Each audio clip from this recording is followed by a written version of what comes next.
All right. So greetings, everyone, and thank you for joining us today. That translates to Una Adu, Una Tenki for Kam. That is Creole, one of the 23 languages spoken in Sierra Leone, the country where I was born. So my name is Georgine Worley. I'm a wellness navigator at the Fisheries and Marine Institute of Memorial University in Newfoundland and Labrador. Welcome to the second episode of the Leadership Under Fire interview series. Every February in Canada, we celebrate Black History Month. The theme for this year's Black History Month is Black Excellence, a heritage to celebrate, a future to build. I think it's very fitting that the Critical Internalization Studies Network, CISN, has organized this event to celebrate Black women leaders in higher education and talk about strategies we Black women can employ to build a better future for us in academia. Before we start today, I'd like to offer a land and labor acknowledgement. During this time, I encourage you to reflect on the land and labor acknowledgement for the region in which you reside. We acknowledge that the lands on which Memorial University's campuses are situated are in the traditional territories of diverse Indigenous groups. And we acknowledge with respect the diverse histories and cultures of the Beothuk, Mi'kmaq, Innu, and Inuit of this province.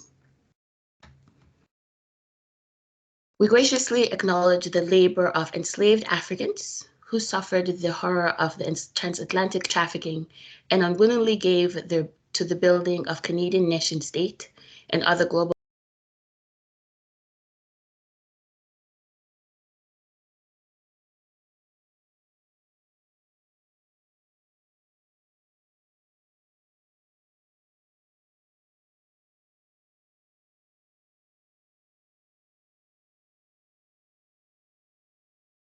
Hi, everyone.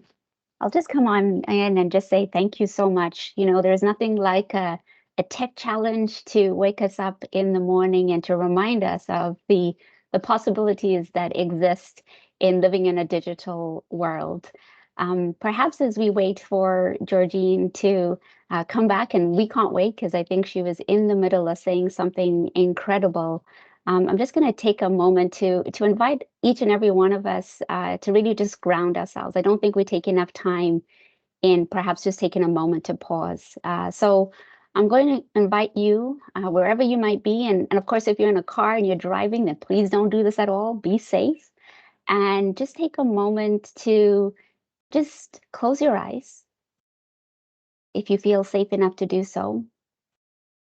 And check to see where is your body. Do a body scan.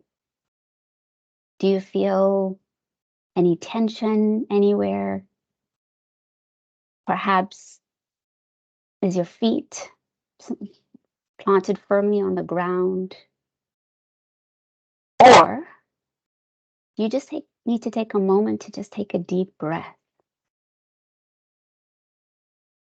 Wherever your body is at, how about you give your body what it needs?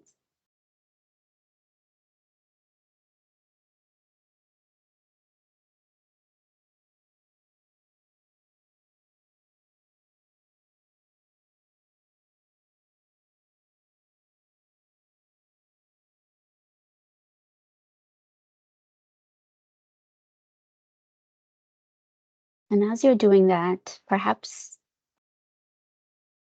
think about what thoughts emerge for you. Are you excited to be here because you've been waiting for this conversation for so long? I know I certainly feel that way.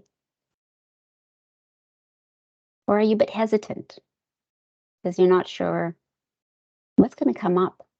And by virtue of that, what's going to come up for you?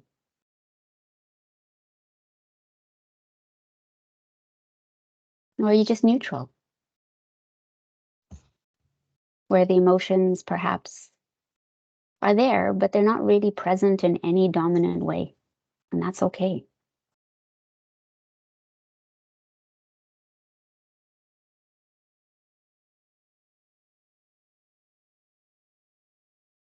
And I often ask of this, but I know that not everyone is going to do it, and that's okay. You need to scrunch your face. You need to shake your hands. Or do you need to just simply take a deep breath? Make a choice of whatever feels comfortable to you.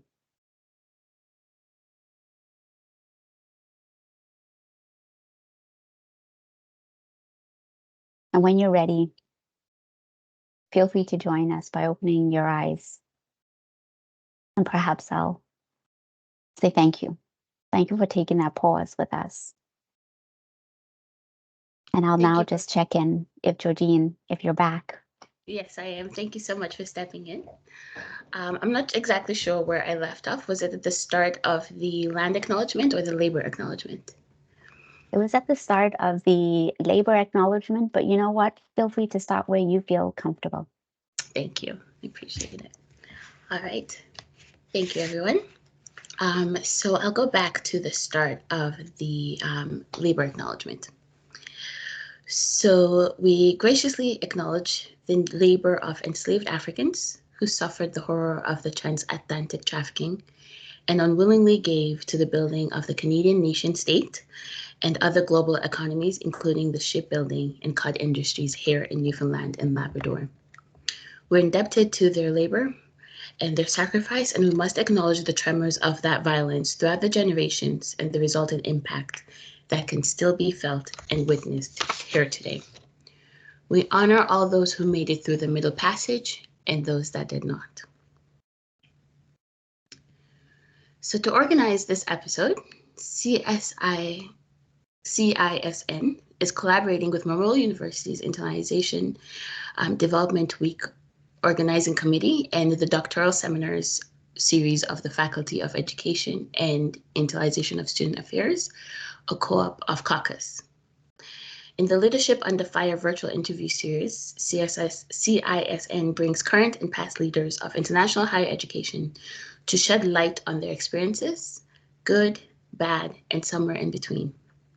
So in this episode, Dr. Shetina Jones, the AVP of Student Experience, the University of Windsor, will provide an opening statement. Following, Ms. Priscillia Tsuasam, Doctoral Student at Memorial, will interview Danai Bélanger, the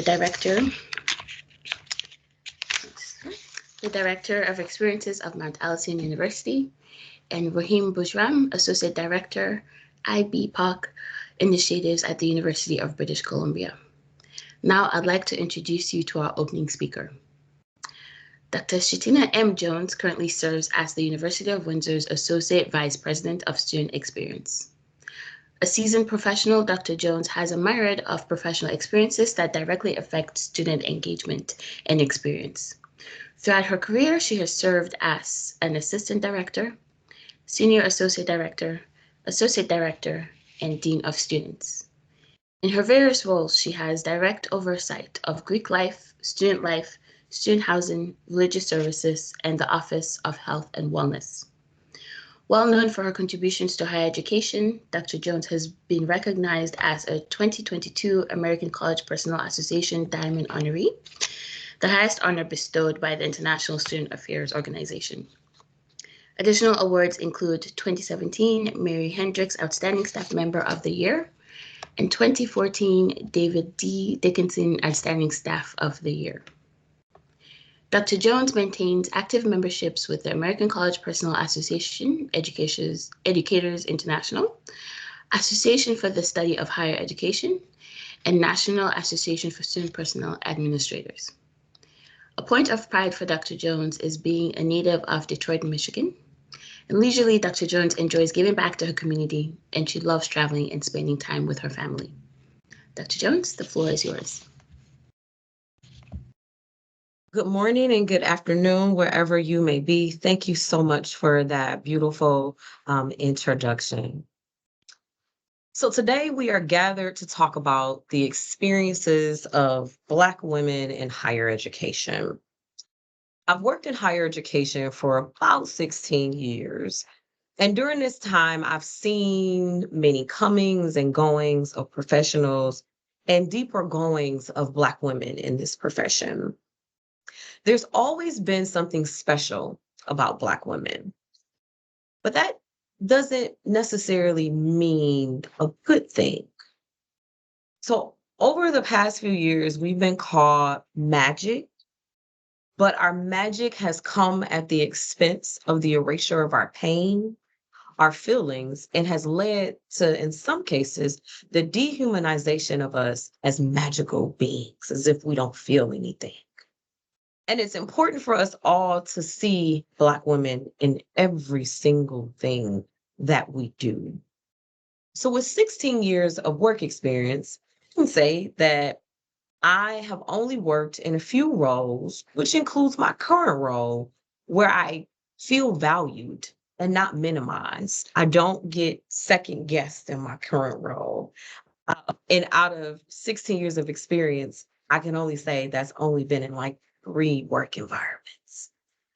So during moments where I wasn't valued, it harmed me in so many ways. And I would even say it took some things from me. And it allowed me to get in a space to where I had to center myself. And through years of therapy and me coming to the realization that it wasn't me, it was someone else, I was able to experience what I knew felt to be real. So I said that to say, if you're witnessing some things that are not okay, you're not losing it. These are things that are happening in real time. Offer that person support. If you're someone who yourself is experiencing something that is different and it feels inappropriate in a workplace, take care of yourself. You matter. Seek help. Sis, we see you and we know that you're valued. So on about January 8th, 2024, the world lost a gem in Dr. Antoinette Bonnie Candia Bailey, who was a vice president of student affairs at an institution in the United States. And she experienced workplace bullying, and as a result, she is no longer with us. And I say her name so that we never forget this Black woman who gave so much to a profession. In some instances, wherever she was at, didn't give her the same love.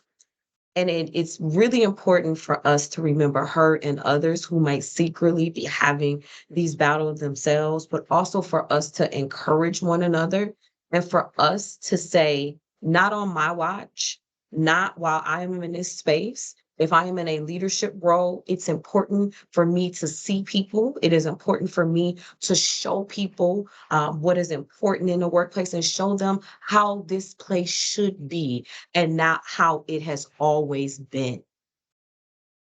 So today, whatever space you are in, just know that you are loved globally and you matter.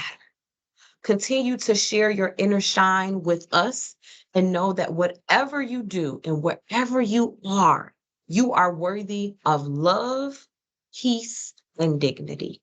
Thank you so much.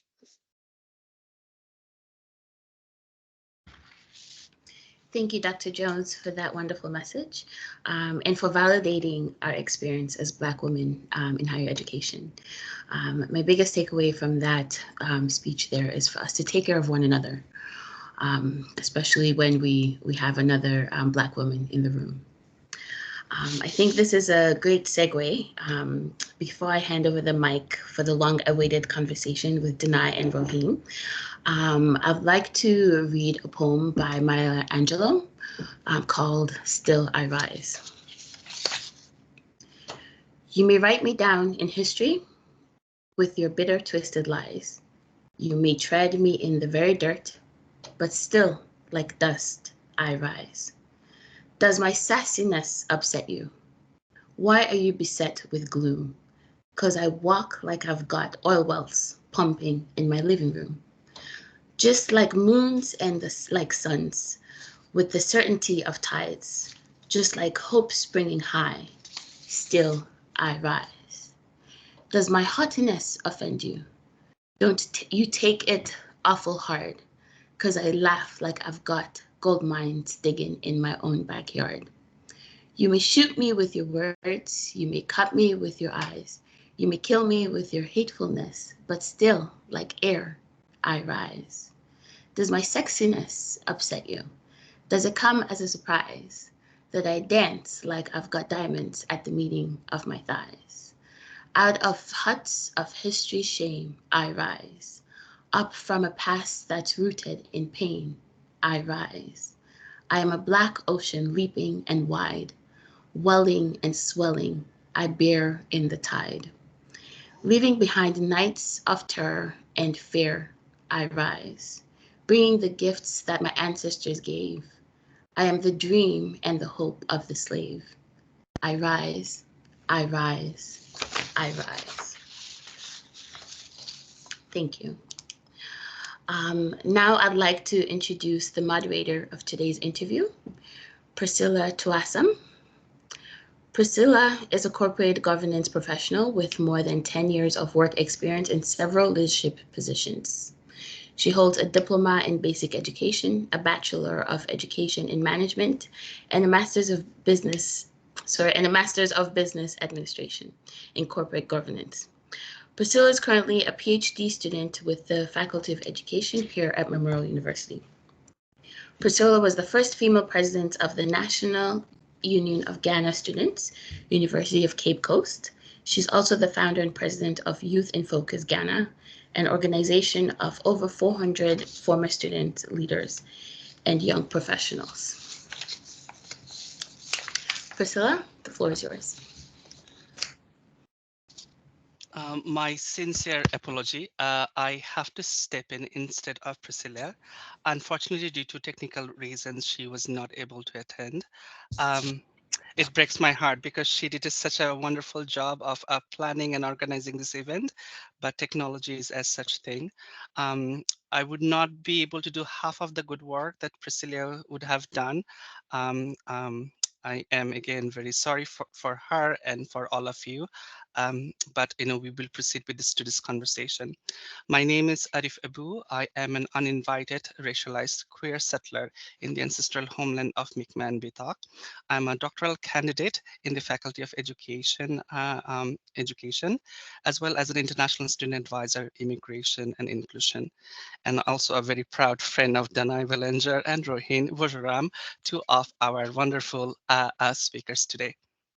So my first question is to my dear friend Danai, is that can you please share with us your experience with regards to how your journey has been first as an international student and then as a Black female leader in a post-secondary institution?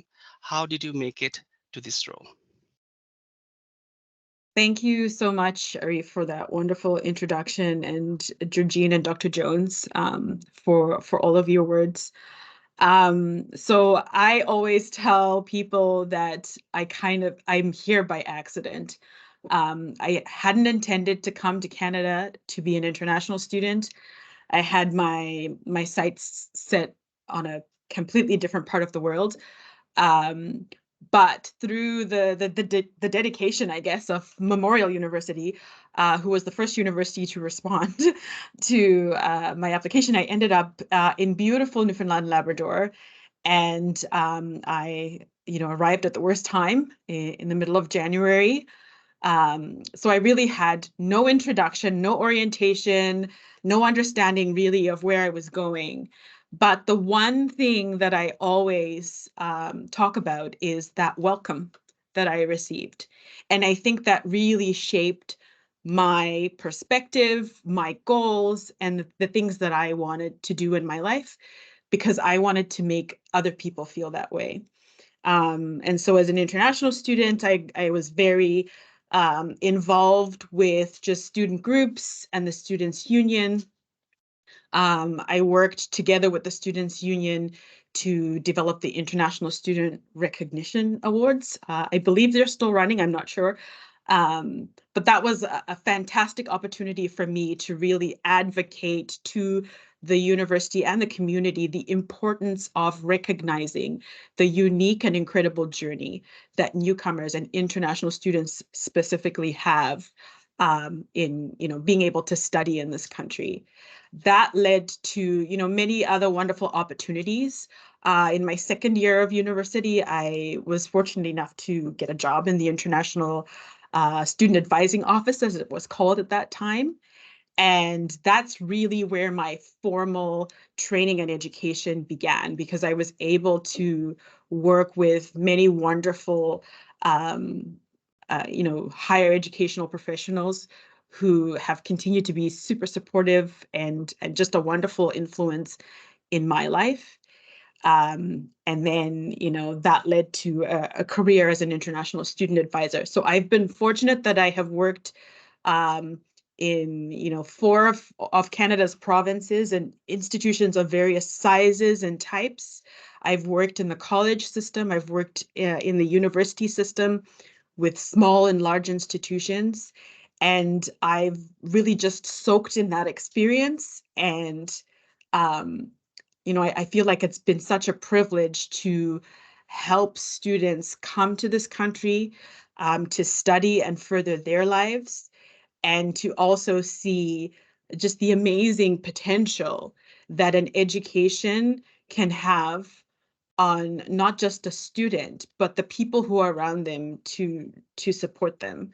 And most recently, I began my role here as Director of Student Experience at Mount Allison University, which is a small university in rural New Brunswick, a very, very beautiful part of the country. And it has been, a true culmination of all the efforts, like, the efforts of my parents sending me to school and, studying and graduating during a recession and not knowing what I was going to do with my life, to be able to be here as a senior leader, to be able to make decisions that affect the day-to-day experiences of not just, traditional students, but students who look like me and students who have, other various intersectional identities. So that's kind of in a nutshell how I ended up here. But if I had to say, if I had to summarize, it's really that experience that I received as a student that really catapulted me into this wonderful, amazing career in higher education.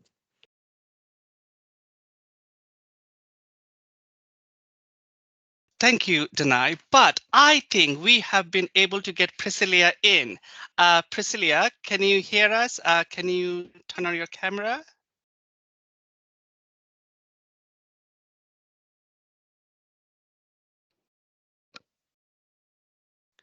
Hi, Ari. Yes! So I will take a leave. Priscillia, I have asked the initial question to Danai, and now we are with the second question for Rohene, but I will take a leave and I will give it to the wonderful Priscillia. And thank you so much for tolerating me for a few minutes.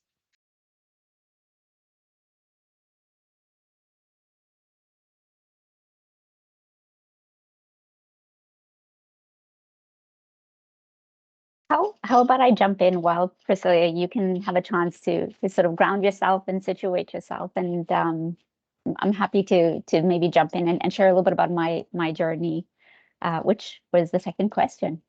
So I'd like to sort of offer 3 stages of my career, and I just want to first also just acknowledge and say thank you, Danai.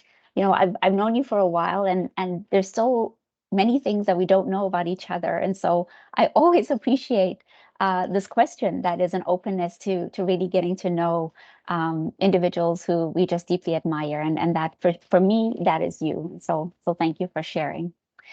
The first stage of my career really began when I was young. I grew up in different parts of Zimbabwe. I grew up in a small town called Marondera, and then later moved to Harare. Part of that transition was my parents were living in Malawi at the time, and they had to make a very difficult decision to leave myself and my sister with my grandparents. I was at the age of 3, and the only time that I got to live with my parents was when I was later at the age of 7, 8 years old. And I think of those sacrifices that many parents often have to do in sending their children elsewhere. And I think of that being something that has really come up for me in working in international education is when we are welcoming students at airports. I think of the parents who had to say goodbye to them, not knowing when they would see them next. Or when I'm in the middle of a critical incident with a student in hospitals and psychiatric wards, and I think about this person in this hospital bed doesn't have the support network. And so I relate that to the experiences that I had growing up young and being in a position where I had to figure things out for myself really quick at a young age. And I was grateful that I had incredible family with me. The second part of my career that I want to reflect on with all of you in terms of where I am now in my role is dates. February 26, 2002 will forever be etched in my mind. That was the date that I landed as an immigrant here in Canada, specifically in Vancouver, British Columbia, and specifically in the ancestral traditional and unceded territory of the Musqueam, Tsleil-Waututh, and Squamish nations. And for many of us who are working international, I think you all know that dates become so important. Study permit expiry dates, restoration periods. For those of you who like me work in like study abroad, etc., you think about visas and requirements in terms of how many days can individuals stay in a particular period while on exchange or study abroad. And so dates hold significance. For me, that date holds so much significance because it really was on February 26th of 2002 that it became a crossroads in my life. To be able to appreciate the life that I had in Zimbabwe, the worldviews that I carried, the way in which I had both a sense of safety and disequilibrium. And then to have that, many thousand miles away in a different continent, a different context, and needing to adapt. And so when I was learning and applying some of the intercultural adaptation theories in designing orientation or designing programming, I was also overlaying that with my own lived experience of coming here to Canada as an immigrant. And that deepened my ability to really think about how do we do things right by the students we are supporting? How do we really think about the little things that matter? And how do we ensure that we're living up to the student experience that perhaps our recruiters or the agents that we work with who are promoting our educational institutions in different parts of the world, that was actually alignment with that. And so then the third chapter that I'll share about is the journey. I have been able to work at multiple institutions. I have a 20-year career in higher education. I've been able to work in recruitment, in enrollment services, in international student advising, in study abroad. I've been able to oversee and manage scholarship programs and global campus initiatives. And throughout those different roles and sometimes titles, there's really been two threads that have held true to me. And the first one is justice. I have such a high level of seeking justice. And so when I've seen injustices in our practices at institutions, in our policies, in our systems, in our procedures, I just simply cannot keep quiet. And so throughout these different roles, I have tried my very best and certainly don't want to see this as being a lone wolf effort. I've done this in community and in support. We've been able to really overturn some of the systems, some of the policies, and some of the procedures to become more inclusive. Whether that was thinking about our advising booking systems, all the way to big policies that needed to be revised so that the intent and the impact were really one and the same. And the second theme has been really rooted in my leadership, my own leadership. And I'll go back to my grandmother has and always remains the biggest role model for me. And growing up in Marindera, she shaped for me how to stay true to your values, whether that was spiritually, whether that was physically, emotionally, without being easily swayed by the noise. And I think as Black women, we often can be the brunt of the noise that comes at us. And so a big part of the theme for me that I'll end off with is really staying grounded in knowing my value and my worth, and sharing that in the spaces that will actually value it equally and support and nurture it, which means I've also been really good at saying goodbye. And it might be goodbye for now, and in some cases, it might be goodbye forever. And I think that that's also a really important message for all of us to recognize that we don't have to stay just because we got here, just because we made it, just because we got the title. In fact, the title don't mean much. Really, they don't. It's your ability to be yourself that for me has been the most important value throughout my journey. So thank you. Thank you very much for that insightful conversation. And I want to sincerely apologize for being late. I encountered some technical challenges, and thankfully it's all resolved now. I want to start off by letting everybody know how excited I am about this conversation we are having today. It is so important to the youth and aspiring leaders of our generation. But I have a lot to say, but I don't want to bore you for now. And I want to thank Ari for holding the fort for me.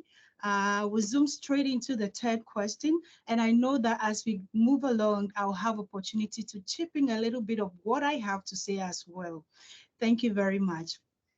So to our third question, which goes to Rohene, and pardon me if I get the pronunciation of your name wrong. Rohene, the third question is, it is asserted that most Black women have had to deal with working in very unsupportive and unhealthy environments. In your opinion, what constitutes unsupportive environment? And what can we do to get the needed support? Thank you so much, Priscilla, for that question. And you absolutely said my name correct. So I appreciate you checking in. I love this question because I'm actually going to answer it in a probably a different way than perhaps people might be waiting for. And that is that there's tons of literature. There's tons of research that has been done specifically, I think, around Black women in the United States and specifically in the workplace. And so I really encourage those who are deeply interested in this to look at some of that literature, to look at Dr. Cheryl Giscombe, to look at work that has been done by Bell Hooks, to look at Tricia Hersey, who focuses on resistance. Like, the opportunity to understand the Black woman experience in the United States is there, and it's literally written. But when I think of what about the Canadian experience of Black women, this is where we are lacking in the data and in the research. And so I want to offer three things that respond to your question in terms of what constitutes an unsupportive environment. The first is, in this current context in higher education in Canada, we have to, I think, acknowledge the facts that historically Black women have not been supported to be able to get into leadership roles. That the barriers, whether it is the barriers related to education, the barriers related to sponsorship, to mentorship, to coaching, to the financial barriers, have resulted in us seeing abysmal statistics of Black women in leadership roles. And when we look specifically at higher education, that statistic is starkly profound. So what makes an unsupportive environment in that realm is that the data is not being collected in a way that allows us to meaningfully understand why this is happening. in a Canadian context. And so I employ us as educational institutions where we often pride ourselves in being progressive, in being innovative, is to step up to this challenge and to truly define the barriers in a way that allows us to address them. The second piece that I just will offer in terms of unsupportive environments is we need to stop as a sector thinking that we are different from society in terms of ideologies and worldviews, and that we somehow are a much more refined version of society. That's not true. That's absolutely not true. I can tell you, and Dr. Jones, you said this so perfectly as part of your introduction. The fact that as Black women, we can count on one hand, forget the other hand, on one hand, the number of environments that we can say, that was when I was valued, that was when I was recognized, that was when I was supported. The fact that on one hand, we can maybe say that was down to maybe 1, 2, 3 less environments is not okay, which means that there is obviously something that's happening in higher education that is not allowing Black women to not only succeed, but to want to stay. And that can manifest itself. It can manifest itself in microaggressions in meetings. It manifests itself in the continuous questioning of decision making. It manifests itself in, for me, sometimes I want to make a decision. I've got the authority by all rights in terms of my title, but there's just one little like, did you check with this person? That comes through that I think, no, I don't need to check with this person. So there is a manifestation of obviously beliefs that have manifested into actions that we need to again address. And that is what's making these environments unsupportive, which means we need to go to the root causes and not try to add the fluff, thinking that the fluff is going to get us there. And so then I'll end with the last part being, you know, what can we do to support? I think there are a number of things. So in the interest of time, I'll just draw on two. The first one is if you are in a position of authority and you are here on this call and you either identify as Black or you don't, use your power and your influence to make the changes. Silence and inaction is costly, and it's costly for Black women. So now is the time to really step up, to really support, whether you ascribe to allyship or solidarity, whichever of the two resonates with you, this is the time to now employ it. And if you are a Black woman who has joined us on this call, I want to talk to you. Exercise your boundaries.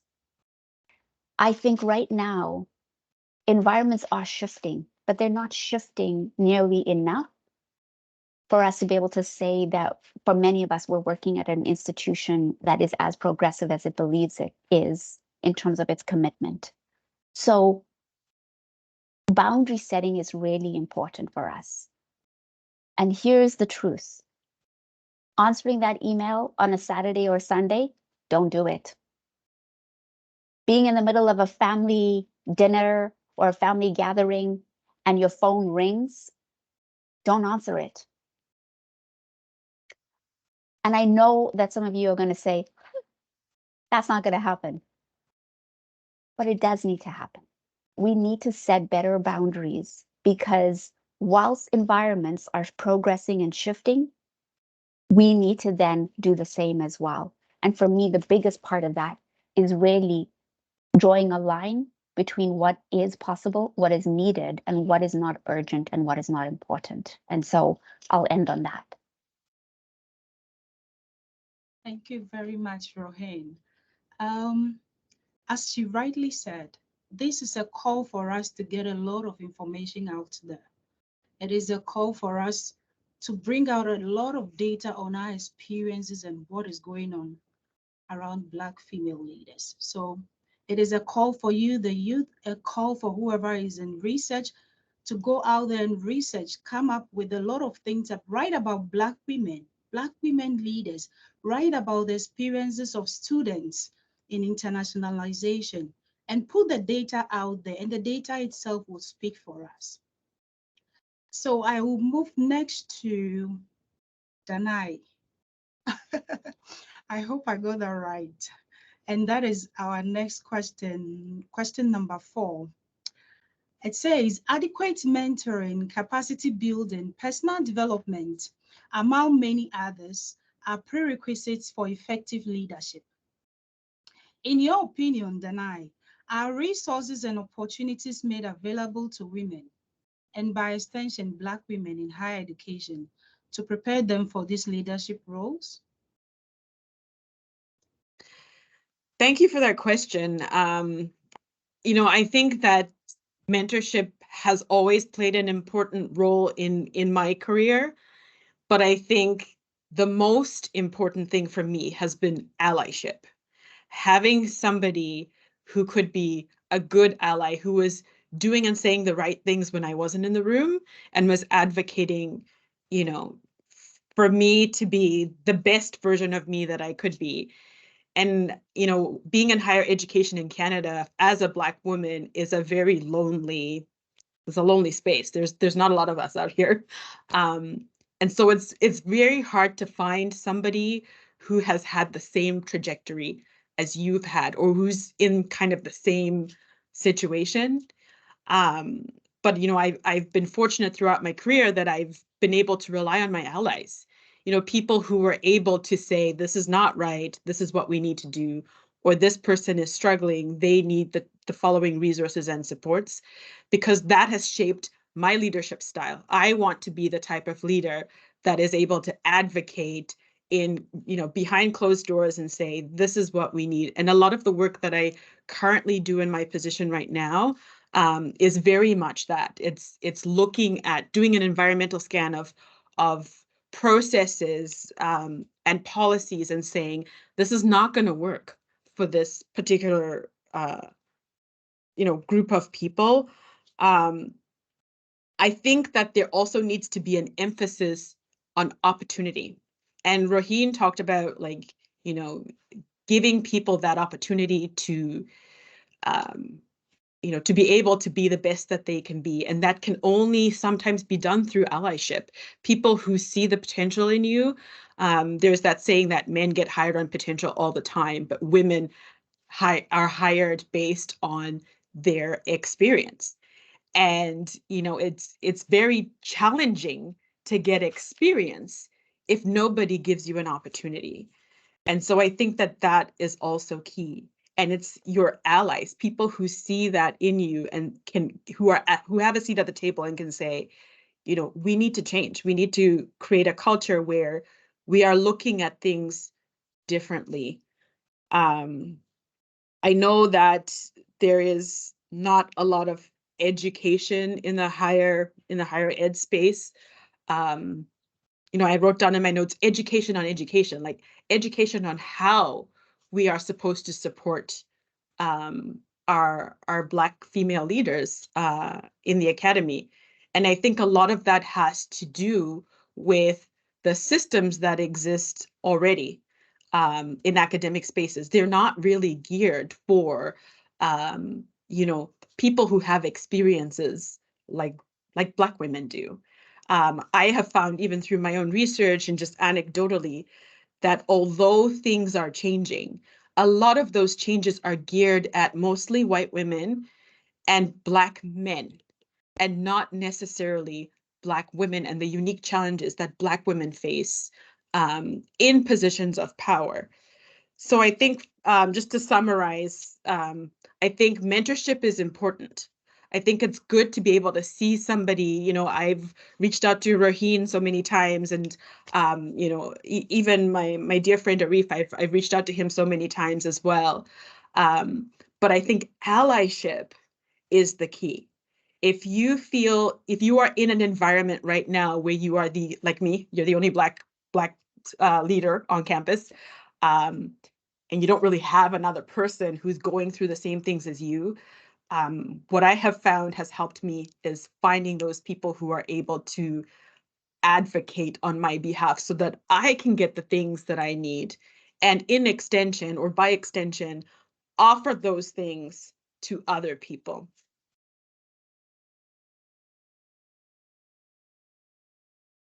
Thank you very much, Danai. So what I picked from that is, who is going to speak for you in that boardroom? If you have nobody speaking for you in that boardroom, no matter how beautiful your ideas are, you are not going to get a nod. And in so doing, this is another call for us. Don't stay stuck up in your own corner, but rather go out and look for allies. It will not come to you automatically, and don't expect somebody to give it to you and put it on your plate. We will have to go out there and look for allies and join people and look for mentors deliberately and ask them to be our mentors. By so doing, we'll be making a way. But if we sit in our corner and expect things to happen, it will not happen. I would like to share a little experience of mine, or something that I came across. So, back in my home country, I was an assistant board secretary. And the board loved me because I did my job well. But there came a time that something came up about me that was discussed in the boardroom. I tell you, there were two people who stood strongly for me. Otherwise, I would have lost my job and would have been disgraced. They came out of the meeting and told me, be very careful with this, be very careful with this. It doesn't project you well. I didn't know the intensity of what had transpired. About 2 or 3 years later, I got the details of everything that had transpired. And I realized that it was so huge that if I didn't have those two good friends on the board, it would have been so disgraceful. So whoever is on this call today, please deliberately go out there and make friends, create allies for yourself. Otherwise, like Danai said, she's the only Black female leader in her institution in a key leadership role. It happens all over, but she extends most of the time to Rohene. Sometimes it's just for your peace of mind. It's just for the sanity, that bond that you need to keep you going health-wise. Yeah, thank you. So I want to put it out there also that if you have any question, just drop it in the chat box. And after the questioning session, we will look at it. Or as we move along, we can read out some of the questions to the panelists. My next question will go to Rohene. Rohene, how has your leadership been impacted by norms that are embedded in dominance and privileges associated with whiteness? Such an easy question, Priscilla. I appreciate you asking this question, and Danai, the feeling is mutual. I know that you are also there on the other end of many lines where we have to talk through some things. So I do want to just acknowledge that it's a two-way reciprocity that I really, really am appreciative of. Here's what I would say, Priscilla, related to the question that you've asked. I want to be honest and real and say, in the beginning of my leadership journey, what was modeled to me was what I saw. And that was often the leadership of white women. And there were some aspects of their leadership that I took on.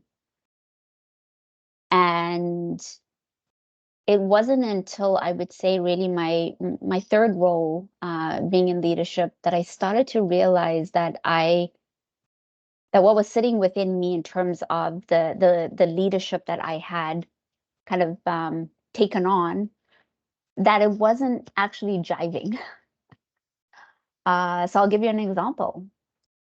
I talk about this actually in my podcast, Unspeakable Leadership. And so if you're interested in knowing more, you can certainly take a look at that. But what I was talking about was I had a leader who would say to me, you know, my success is your success. And in the beginning, I thought that was amazing. Like, that's such a lovely thing to say. And so I would say that. I would say that to my team members, you know, your success is my success. And on the surface, that seems amazing. However, as our relationship continued, where I was directly reporting to her, I actually started to realize that it was contingent on me making sure she looked good all the time. Me making sure that I gave her the ideas, but then she would take credit for it. So much so that once I wrote this fantastic briefing note related to a policy. I'll just sort of end it at that. And my name was completely washed out of that briefing note. And so when I reflect on the leadership styles that have been embodied in my time, I had to start to realize what actually resonates with me and what doesn't. And that meant shifting the way that I led in an organization. Now, not everyone was happy about this. I'll give you another example. A big part of, I think, some leadership styles that I have seen has been stroking the egos of men at our institutions. And I've seen this happen in meetings where, you know, sometimes then a male will say, you know, an idea and somebody else will say, my gosh, that's such a fantastic idea. But it's not. It's actually not a fantastic idea. Or that person would have just said the idea that another Black woman just said, and now that person is getting credit for it. So my leadership style now is such that when I see that, I have to address it. I cannot sit still any longer. And I certainly cannot suppress myself in dealing with the emotions after the meeting. So I have now started to learn that I'm not going to stroke egos. That's not my job. I will give credit where credit is due. And I'm also becoming more comfortable in addressing things, not because I'm trying to show up the other person, but because it is far better for me to be more honest and have more integrity and to perhaps extend that grace to somebody else. And for me, I think this is where, for many Black women, we're not fitting the norm.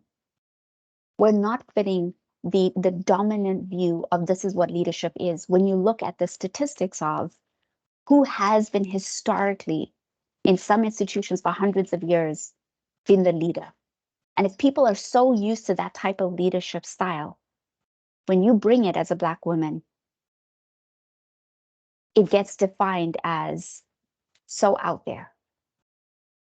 And so right now in 2024, as we look at the many Black women who are in leadership roles, I want to say to you, hang out here a little longer. I do have hope that there will be more of us. And as we continue to lead in the way that feels authentic to us, that feels right to us, the norm is going to shift and change. And that we're doing this, not just for ourselves, but we're doing this for the next her, the next Black sister who's going to come up into a leadership role and be able to say, I'm going to lead in this way.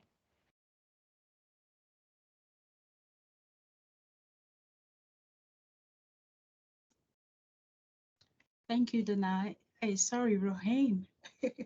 So it is a call for us to be our authentic self in leadership. Don't go there and join the group just because you want to fit in. Be your authentic self. Don't try to be like somebody else. Be unique in your leadership and stand for what is right. And by so doing, you are charting the path for other females like yourself to become leaders in future. Yeah.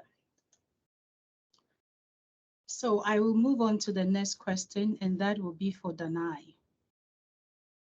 It says, women over time have been made to feel as though they need to fix the system in order to fit into the system. There is the need for the broken system to be fixed and not the other way around. Some universities have started adhering to positive actions on recruitment and promotion efforts through the setting up of EDI committees on hiring to ensure fair recruitment processes. The federal and provincial governments over the years also ensures compliance to inclusive policies through the provision of funding and support to universities that comply with EDI standards.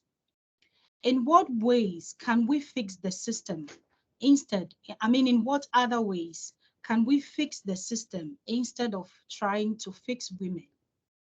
Thank you. Oh, I think this is a very important question.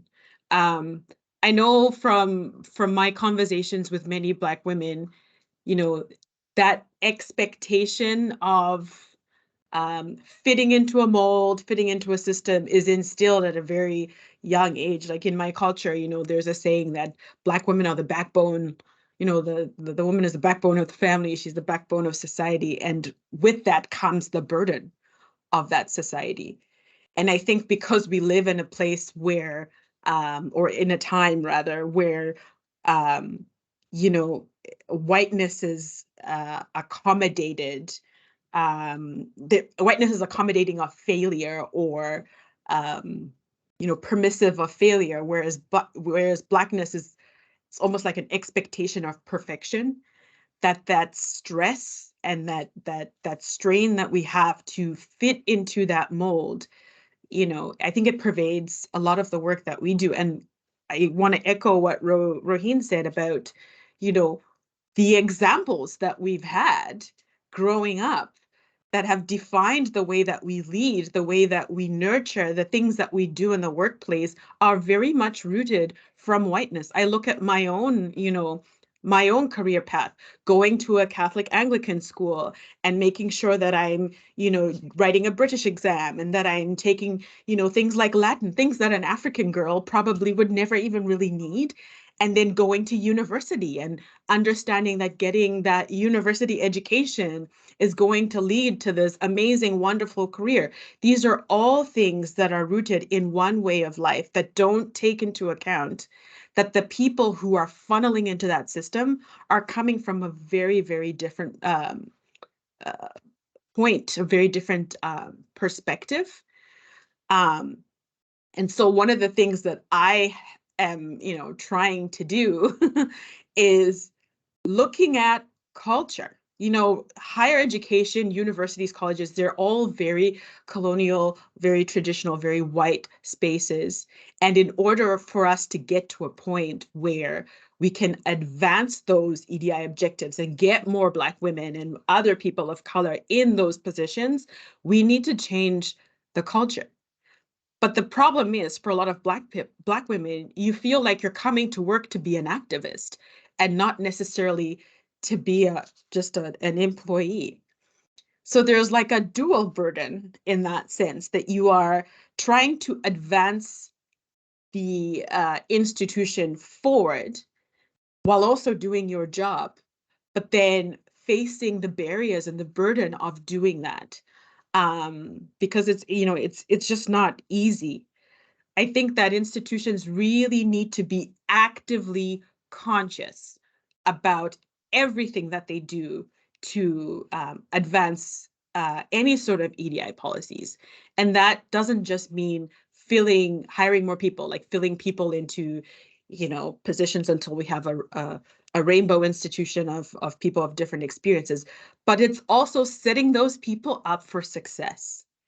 And so that is the struggle that I have had, is that even though it's wonderful, yes, I'm, you know, the first Black director at my institution, and, you know, I've worked with amazing, wonderful people to move the institution forward. I cannot do that in isolation and in policies that do not ensure success. And so I think that is also important, is looking at how we do things and not being afraid to try things that are maybe a little bit different and you know, not the norm. And I think that when you're the only one, sometimes you get into your head and you feel like you are the problem. I think we talked about this earlier. You feel like you're the problem. And you're really not the problem because you are experiencing everything from a way different, way different perspective. And I've had to tell myself so many times that, this is not the case. I'm not the problem. I'm not an issue. Like, I know people, they see a meeting invite with me and they're like, oh God, what is she going to complain about now? But I have to internalize the fact that, if these things are going to take time, and in some instances, people are not always going to agree with me, but the work that we are doing, occupying these spaces to change the culture, to change the system, that is ultimately how we're going to move those things forward. Because how many times have you seen Black women and other people of color hired into positions where they are absolutely set up to fail? And we can't do that anymore. We need to reshape that thinking. Thank you very much, Danai. Talking about us experiencing things in an entirely different way from others leads me to my next question. And my next question can be answered by either Rohene or Danai.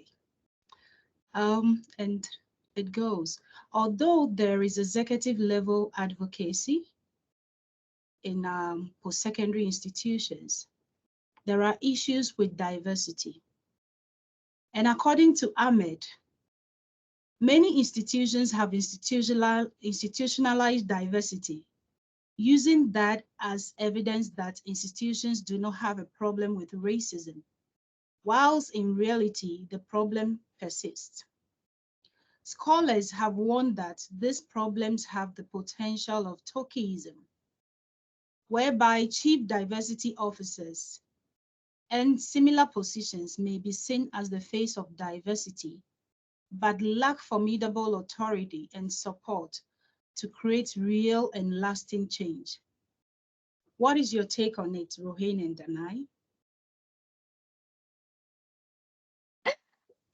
I mean, with research that has been done by Sarah Ahmed and as well as Dr. Henry, I mean, my take is like, thank you. Thank you for articulating that. And really, this has been happening for the last number of decades in higher education, has been the global ranking or the national ranking of being the most multicultural, diverse institutions, particularly again, in a Canadian context. Institutions have relied on that being an attractive mechanism for recruitment. And they put that on their websites and they put that elsewhere, and very, very few have been able to, until, like you said, the research that has been done to actually articulate, well, diversity is one aspect, but when you think of now equity and inclusion, what is happening there? And so my take on that is we will continue to have an element of tokenization that's embedded in representation until we have a really important conversation about what does success look like specifically for Black women, specifically for racialized women. And Danai, you said this so beautifully and perfectly when you really spoke about fixing and the system being broken. And that means saying, okay, for somebody to be set up for success, what is the basic level of support that they need? And we know they need a team, they need resourcing, they need to be reporting into the right area at the institution. Those are our currencies in higher education of success. And that's just the basic. We haven't even got to, if we use Maslow's hierarchy of needs, we haven't even got to self-actualization, which is where we want to be as leaders. We want to be transcending the impact in institutions. But if we're still fighting in a bandwidth of survival to be here at the institution and to be able to actually influence change, then we are not going to be able to be successful. So for me, I really truly believe when new positions are created around EDI or systemic change, that has to be accompanied with an action plan. It needs to be also accompanied with ongoing funding. There is no point in giving somebody a role and then telling them that you have a 10,000K budget for the year, and then we'll revisit it in the future. What can anyone do with that type of budget? Especially when then they're given lofty goals to aspire to. You also need to set somebody up with support around them. We talked about really having allyship, which means where are they going to be present? Where are they going to be spending most of their time? Don't put them on committees just because they can add their lived experience or their value, but create a committee that's going to support them. It's a two-way street. And so for me, it's really having those structures in place that can allow for that individual to pass that 1 year, to move into the beauty of the second year of a role, where you now have enough exposure, enough experience to now dream big, to now implement. And not to say that none of those things weren't happening the first year, but there's obviously a learning curve. And then to enter a third year and a fourth. But the reality is right now, a lot of research is showing 18 months. 18 months is often when a Black woman has to say, am I going to stay? Or am I going to go? 18 months. So organizations, institutions, let's get this right. We have an opportunity to get this right and move away from tokenization and move away from simply using individuals as a statistic to say, look at how great we are.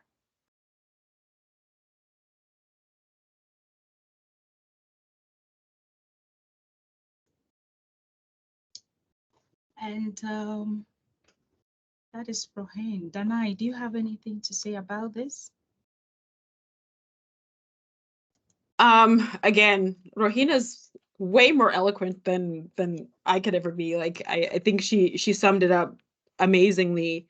The other things that I kind of wanted to add to that is that I think there is either a fear or a hesitation, I don't know what exactly it is, for a lot of institutions, that they're just either they're so far behind that they don't know how they're ever going to get to that destination, or there's just this fear that you know, if they tried to do something, that they just wouldn't be able to support a team, a person, or whatever in their current environment. And my response to that is that we cannot, no one has ever advanced anything, you know, by succumbing to fear. Like, we have to be brave enough to decide that this is the direction that we want to go into at our institutions. This is the direction that we want to see ourselves in 5, 10, whatever, however many years it takes. But like Rohene said, articulate how you're going to get there. Don't just plan a year in advance and say, okay, in a year we want to have somebody Black in this position, but think about what you need to support that person for success. And one thing that I've told, folks is that looking at things like professional development, I feel like Black women need more professional development in the workplace and should have access to professional development, because there are very few models that are designed for Black women. And I'm a huge proponent with that, with my stuff. Like, if there are skills that you need that you are not seeing or getting, or that are not reflective of your own experience, you need professional development. And that's how institutions, again, can invest in keeping those people at their institutions and growing that team that can help to cultivate that culture. So I do think that, a lot of places are being driven by just being overwhelmed or fearful of what could be. And I think we need to get beyond that and lead bravely or go forward bravely and make a decision that this is what we want to do and this is how we're going to commit. Thank you very much. So I have picked a lot from this conversation today. And the few that I can say is, let's create allyship. Let's conduct research and put the numbers out there. Let's let the numbers speak for us. Let's learn to create boundaries and be our authentic self in leadership. We will be taking the questions, and then I will later come back to you for your final remarks. So we'll open up the floor for whoever has questions to ask. And if you don't want to speak through the mic, you can put your questions in the chat and I will read it out to the panelists.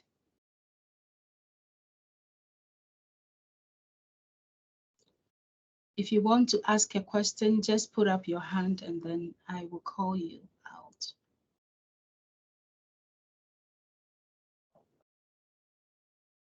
And whilst we wait for that, okay, there is a hand out there. A second.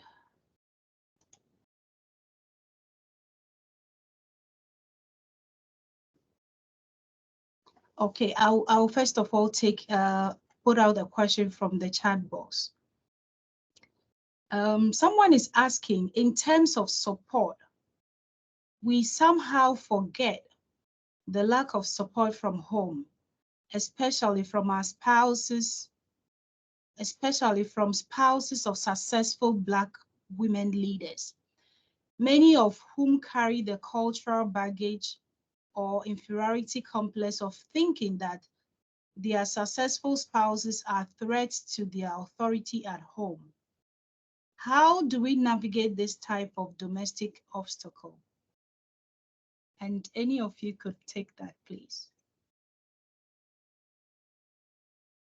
I mean, I guess I could take that because that's something that Black women hear all the time, is that you need to dim your light so that your partner doesn't feel inferior, or, you don't want to outshine people in the room because then you become a target. That concept of Black excellence can sometimes be the bane of our existence, because there is an expectation that you need to be the best of the best, but you need to be just a little under best so that you're not outshining or intimidating anyone. And that can be a challenge. I know that for me, that I wouldn't be able to do my job if I didn't have a supportive spouse. And, somebody who isn't intimidated by success, who wants to see me do the best that I can. But I know that that is not the case for everybody. And a lot of that is rooted in culture, in Black culture, and in my experience, African culture. Black men and Black boys are raised to be the head of the family. They're raised with the idea that they're the leaders. They're the ones that are going to, do things like effectuate change and, make all of these decisions. Whereas the woman, like I said earlier, is the backbone. Like, she is propping up the entire family for their success, sometimes to the detriment of her own. So I do think that there needs to be a conversation around support and what that looks like at home, because it's hard. It's hard being, a leader. It's hard inspiring people, doing everything that we have to do without support. And, sometimes that support can turn into something that's not very supportive. And so I think that we need to have discussions on how we can change that culture, particularly in the Black community.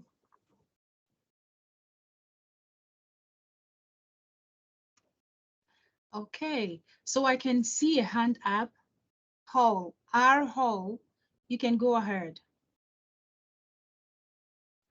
Thanks so much. And this talk so far has been so validating and affirming, and at times a little, dare I say, like painful, just to know that this continues to be an ongoing collective experience for all of us. So thank you both, and thank you all, rather, to all the speakers for really utilizing yourself as a conduit to this conversation for us all.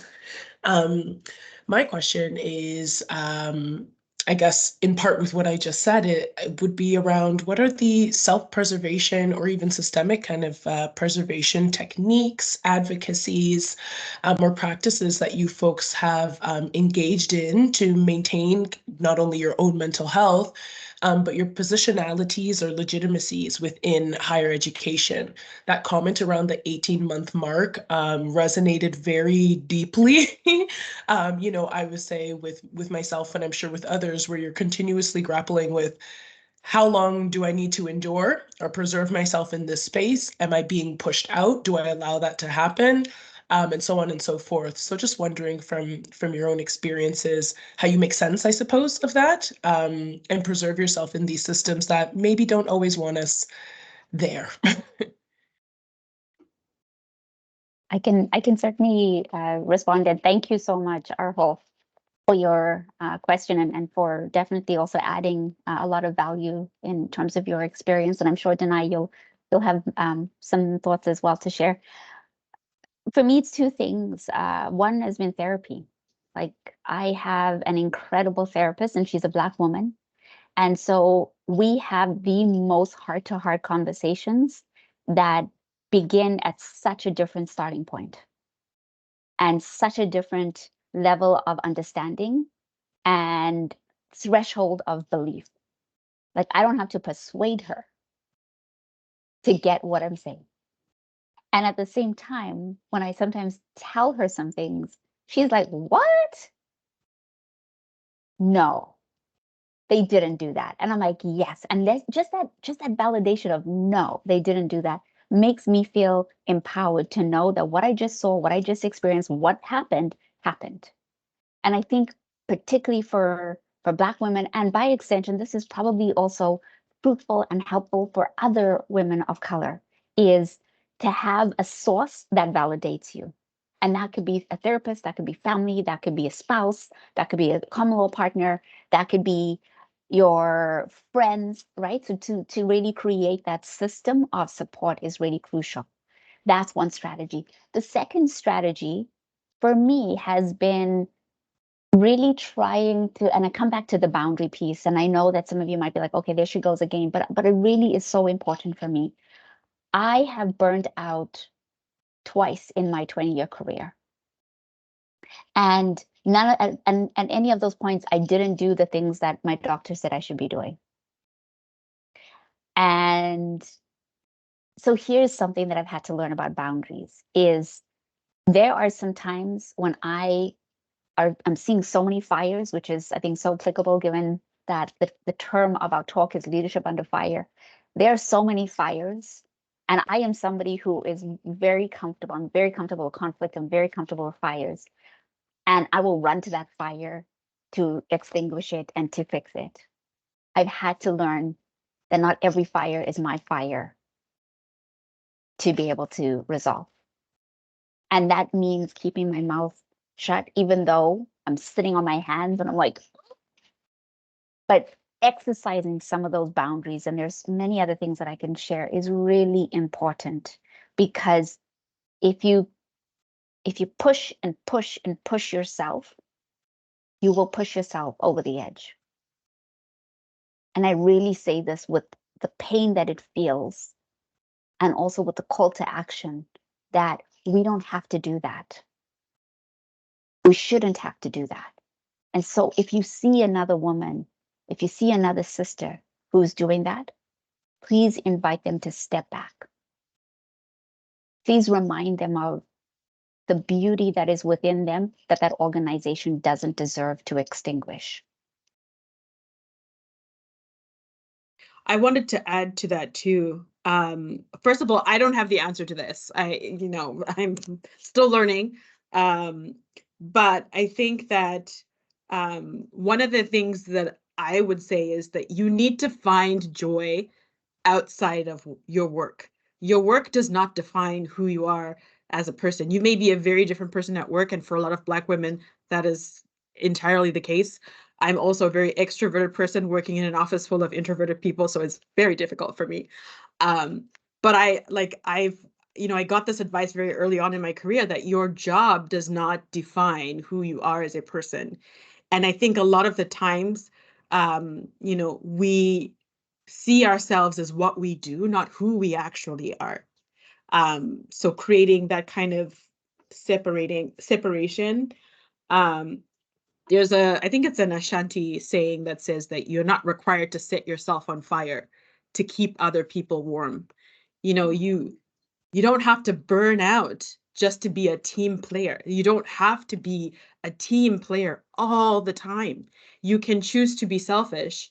And, Rohene and Arif and, a lot of my colleagues always tell me that you kind of need to build your own bubble. Like you can't constantly be the one that people turn to. I think a lot of the time, because Black women are so competent, we tend to be the default in times of crisis because we just know how to deal with things because we've had to. And, that is also not helpful for your own mental health. So, I don't have the answer to that. I still very much struggle with it, but I think that I like to find joy outside of what I do from 9 to 5. Thank you very much. There are so many questions in the chat box, and we are running out of time. But what I can say is that I'm going to take those who have their hands up so quickly, but we would try and get answers for some of the questions that are in the chat box. We'll do our best in whichever way to get responses for those answers, and then we may circulate them. So I'll take the next question from Victoria Kelvinick. Hi, hello. So nice to meet y'all. So my question is that I'm no longer with this company, but I started a job a couple of months ago, and I do have mentors. And there were certain interactions I had with management that I just thought was okay, it was fine. But whenever I spoke with my mentors who are not with the company, but they're in the industry, who are also Black women, they would always make comments like, I don't like this, I don't like this manager, I don't like the way how they're speaking to you, I don't like this environment. And I just thought, maybe I'm not explaining my situation to them as well. I'm explaining my situation to them properly, so they're not fully understanding what I was trying to say. And but after I left the company and I did some reflection, I kind of started to understand what my mentors were saying of why they didn't like this manager, this environment of some sort. So my question is, as a young Black woman, how do I navigate within these organizations, and how to pick up on certain, I don't know if it's like microaggression, but like how to just like pick up on those things, to be self-aware, to identify it so you can address it. Because I saw that my mentors, who are not even in the environment, the organization, they're already picking up on these things just by the little stories that I'm giving them. But me, who's in the situation, couldn't pick up on them. So I believe it does come with experience. But yeah, what are some ways I can identify some of these things and to interact with them?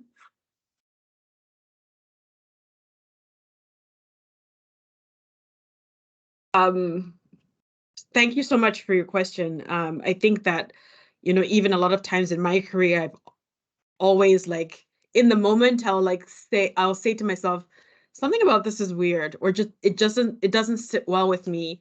And then in the middle of the night, I'll be like, that's what that is. But then the moment is gone, it doesn't make sense for you to revisit it. So one thing that I've, embodied is trusting those feelings and sitting with those feelings, and not only doing that, but reading more. I think that the moment that I started to read more about the experiences of Black women, the more that I started to read more about what those things were, I created that. It was almost like, you know, learning a new language, because you learn how to articulate exactly what that feeling means. You know, I think of my own upbringing, growing up, you know, in a post-colonial country, and being witness to a lot of racism, right? And not understanding or being able to articulate what does this mean, and just thinking it's normal. But I think trusting your gut, doing a lot more reading. Somebody very graciously put some great recommendations in the chat. Those are the things that might help you to arm yourself, and also finding somebody who can, you know, tell you that, yeah, this doesn't, you're not crazy. This is totally unacceptable. Okay, because of time, I will let Rohene take the next question from Keck, and I'm not sure if that is Dr. Keck Anderson. I can see your hand up. Hi, Priscilla, and thanks everyone. This is really a wonderful conversation, and I'm a leadership prof and work with Priscilla a bit, so I just want to say it's amazing. And if you were a supervisor of a doctoral student who wants to study Black women leadership in higher education, what kind of advice would you give him? That's one question. The other question is related to, I work in a faculty of 45 people. We work with, you know, there's a number of issues in terms of, we don't quite see indigeneity in the way that I would. We're not exposed to race. And in Newfoundland, one of the things I find with Newfoundland is because we're not exposed to race, or we weren't historically, we perceived ourselves as not being racist. And that's different, you know, and not exposed. But one of the things about dealing with colleagues who are gay is I've developed pretty good relationships, I feel, and I can I have a safe space where, as a non-gay person, I can ask questions with, you know, with understanding that I'm not comfortable sometimes understanding where the other person's perspective. So how do you enable? Because you talked a lot about how it is rough being the advocate, the revolutionary, the person who has to come in and be this as well as the professional. But how do you deal with colleagues who want to do the right thing, and they will either lean on you for that advice? You know what I'm getting at? Because my leadership answer would be, yeah, okay, you deal with it, but systematically there has to be a response from everyone else that supports the values that we seek. It's not just your job, but sometimes insights come from the source. There you go.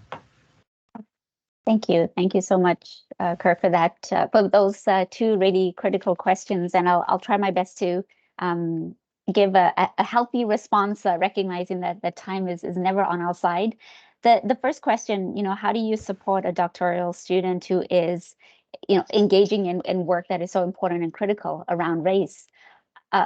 My honest answer is that you tell them do it, because that's the very data, that's the very research that a higher education needs to have. So it excites me that you're in that position as a supervisor to support. And then you get out of their way. And when I say get out of their way, you offer that guidance, that parallel guidance, but you really let them explore their creativity in the research process. And you really allow them to develop a hypothesis and a question that is going to be able to make a difference in the sector and in being able to uncover the lived experience of the particular racial category. And when you work alongside them, you use all the power that's within you. You open doors for them. You get them in conferences. You get them in front of your faculty. You get them in front of people that will actually be able to listen. And that, for me, when I think of being in a position of authority, whether I'm a supervisor or whether I'm on a committee or a board or etc., is my role is to not just be present, but it's to uplift others. And so that's what I would offer as part of your supervision. Not that you were asking for yourself, but perhaps for others to recognize. And then I'll answer your second question, and that is to structure sources of camaraderie and solidarity and allyship at a systemic level. It requires being able to look across your institution for where is this currently situated. It might not always be in the corners or the areas of our institution that we typically find ourselves. So it might not be in your faculty, but is there somewhere else that you could be able to connect into where that is your source, not only of inspiration, but it's also a generative space where you're not the only one advocating in your faculty. And that's the space with which you can start to find people who are speaking similar language, who are having similar mindsets, and who are working in different ways. Because we need those spaces. We need the spaces where we are advocating and perhaps we're sharing our expertise and our lived experience, but we also need the spaces that are holding us and being able to say, you're here with people who see you, who value you, and who want to be here with you in what sometimes feels like an arena of a battle. Thank you. Thank you very much. Before I take your final remarks, there's this beautiful comment from Lubna Rahman that I want to read out. I know there are a lot of questions and we apologize that we are unable to take all of them right now. But as I said earlier on, we are going to try in some ways to see if we can get responses to these questions and put it out there, probably on social media or whatever platforms for people to go and read. So this is the comment. And she says, not a question, but just an expression of deep gratitude to each of you, including our host. Your words sat deep with me and has made me really think about what success looks like, the systemic issues that cause failure, and allyship. What a great conversation. So back to you for your final remarks. I wish we could have this conversation the whole day, but at least we'll take what we have now, and we're so grateful for that. What would your final remarks be, Danai? Well, I would like to thank you so much for having. This was wonderful, and sometimes it feels like you are working in isolation, but it's there's something comforting knowing that we're all going through this collective experience. But I do want to say to anybody who is the only one, because that's really the experience that I have right now. It's okay to not be okay sometimes, because you are working against a lot of things that were really not designed for you.